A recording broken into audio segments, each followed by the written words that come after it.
Et nous revoilà de retour, mesdames et messieurs, et on va tout de suite entamer notre partie débat qui commence en gaieté avec notre invité, Dr Cherif Amir, chercheur en géopolitique à l'Université Paris 8. Nous sommes ravis, comme toujours, de vous avoir avec nous.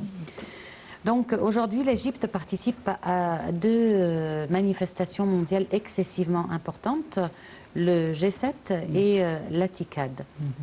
On va commencer par, bien entendu, la participation du président Abdel Fattah el-Sisi et son allocution au sommet du G7.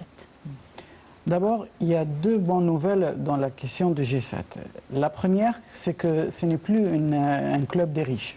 C'est maintenant, ils sont conscients qu'il y a d'autres pays qui sont là, qui sont présents. Et parmi ces pays, c'est la deuxième nouvelle, c'est l'Égypte. Et le président Abdel Fattah el-Sisi, d'abord, je salue le fait que, comme dans ses rencontres avec le président Macron, il y avait le drapeau tricolore français et le drapeau de l'Union européenne, il y avait le drapeau de l'Égypte et le drapeau de l'Union africaine. Et c'est une marque de leadership qu'on n'a jamais témoigné de la présidence égyptienne, qu'on est là et qu'on représente l'Afrique. C'est très symbolique. Aussi parce que le président exerce actuellement la présidence de l'Union africaine. Bien sûr.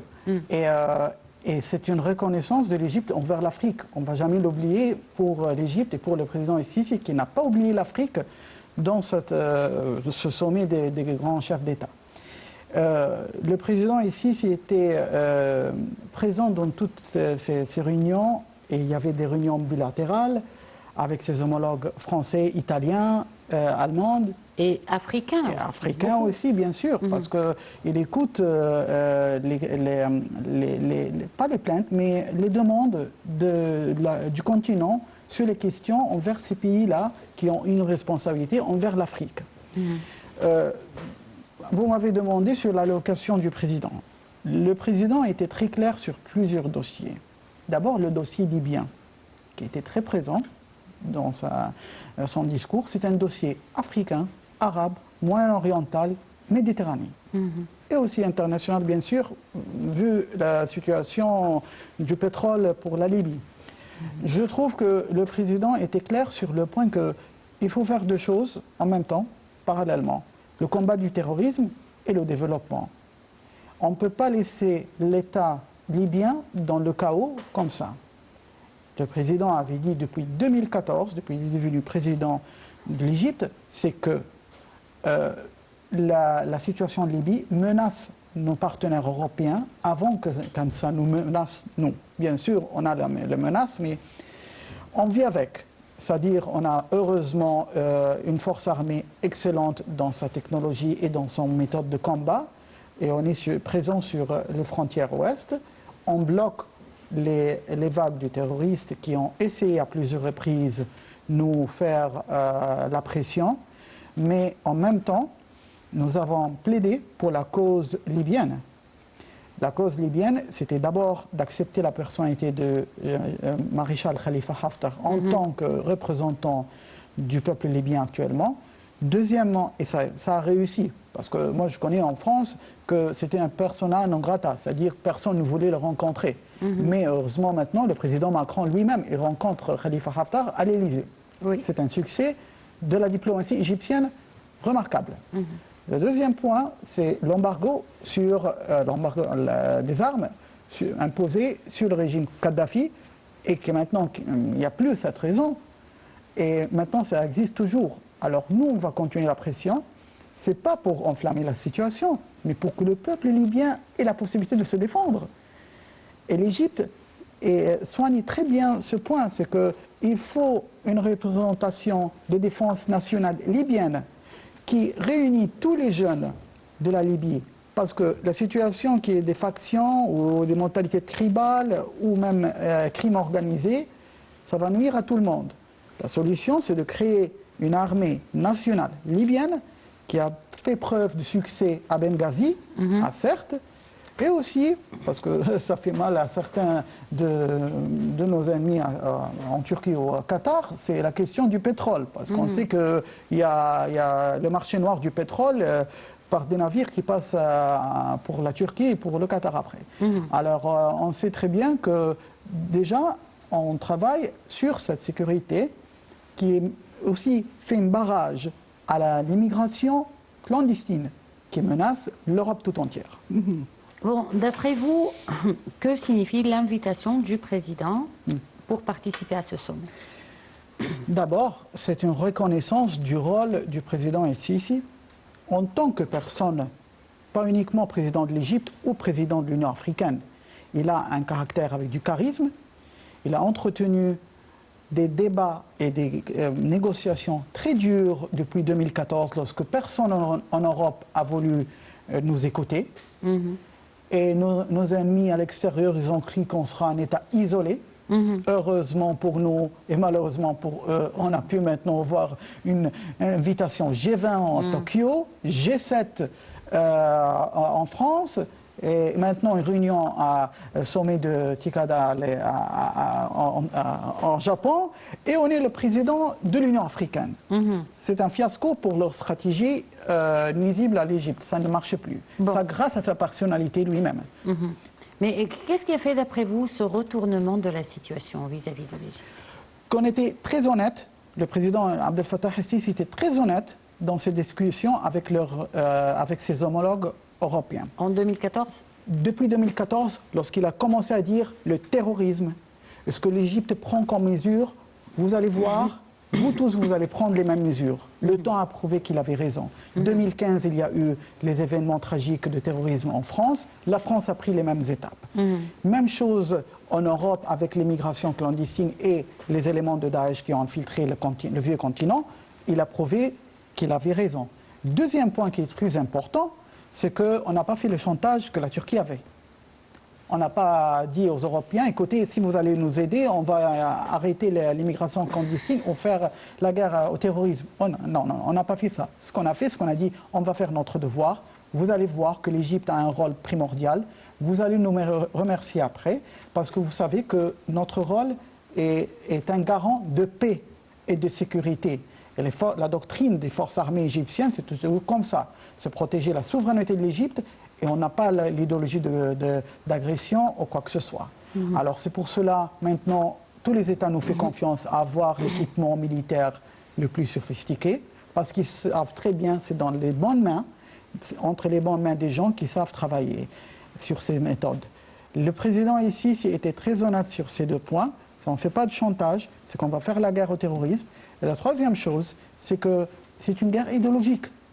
Et il a évoqué à plusieurs reprises, lorsque j'étais en France, la première allocation du président ici sur le discours, c'était devant le Cheikh Al-Azhar, Cheikh Ahmad Al-Taïb, lorsqu'il a dit maintenant on va voir les choses clairement, on va dire qu'il faut renouer le discours religieux, et c'est une guerre idéologique aussi parce que c'est notre rôle avec Al-Azhar, la plus grande université musulmane dans le monde entier. Alors ça, c'est les trois choses qui ont donné à l'Égypte ce retournement. D'accord. Bon, en étant en France, le président Abdel Fattah el-Sisi a fait pas mal d'entretiens avec des chefs d'État européens, africains. Il s'est entretenu également avec le président Emmanuel Macron, la chancelière Angela Merkel. Qu'ont donné tous ces entretiens? Ils ont donné une chose principale. L'Égypte a un rôle extrêmement important actuellement au Moyen-Orient. Regardez bien la carte, heureusement, et on remercie Dieu pour ça aussi, c'est qu'on est le seul pays qui a pu résister à la tempête de toutes ces révolutions. Malgré le déclin économique, malgré les pertes de nos martyrs sur le front Sinaï, même les policiers ici en Égypte, malgré les pressions médiatiques, vous savez bien sûr dans les médias comment maintenant il y a cet effet sur les réseaux sociaux, que ce soit Al Jazeera, d'autres, on a une guerre, mais franchement, il faut être un costaud pour résister à ça. On a prouvé qu'on est capable et on est encore dans cette guerre. Donc ils ont trouvé un leader qui tient à sa parole et qui continue quand même à construire son pays. Non seulement, on aurait pu dire, écoutez, nous sommes en guerre, on ferme tout, et on fait la guerre, et parce que maintenant il y a cette confrontation, on ne va rien faire autrement. Non, il y a la construction d'infrastructures, donc ils savent qu'il y a un investissement, ils savent qu'on a d'excellentes relations avec la Russie, avec le président Vladimir Poutine. avec la Chine, donc il y a une concurrence. Et le secteur du canal de Suez aussi. Donc ils comprennent tous, que ce soit les Allemands, nos amis français, nos amis italiens, ils savent tous, même Boris Johnson en Angleterre, qu'ils ont intérêt à travailler avec l'Égypte. Bon, d'après vous, qu'est-ce qui a fait que l'Égypte puisse résister à toute cette tempête? D'abord, deux choses. Le Front national du peuple égyptien, c'est un peuple uni. Ils ont essayé de semer la discordance, la haine entre le peuple. Ça n'a pas marché. Ils ont essayé de surmonter la jeunesse contre son propre pays, contre l'Égypte. C'est pour cela que le président soigne souvent les conférences de jeunesse, parce qu'il sait comment les stratégies tournent autour de ces gens-là. La deuxième chose, c'est qu'on a une force armée qui était présente au moment où on avait besoin.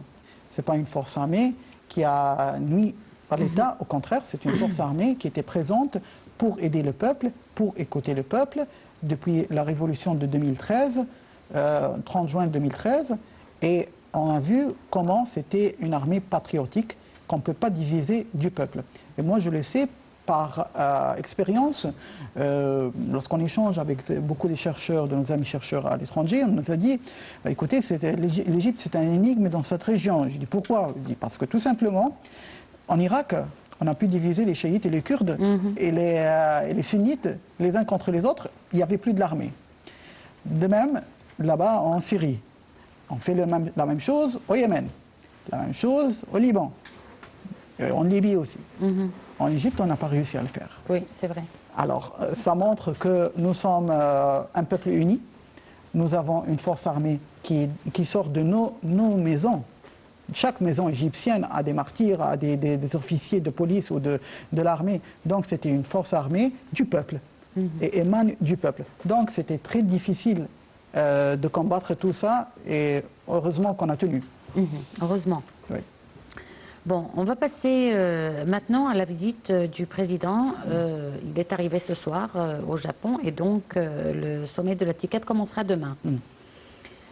Tout d'abord, bien entendu, on va parler de la participation de l'Égypte à ce sommet, mais on aimerait parler du sommet en question. Quelle est son importance en général? Je pense que c'est la 7e édition peut-être de la TICAD. Ça a commencé en 1993 et c'était une initiative du Japon qui voulait exploiter l'Afrique.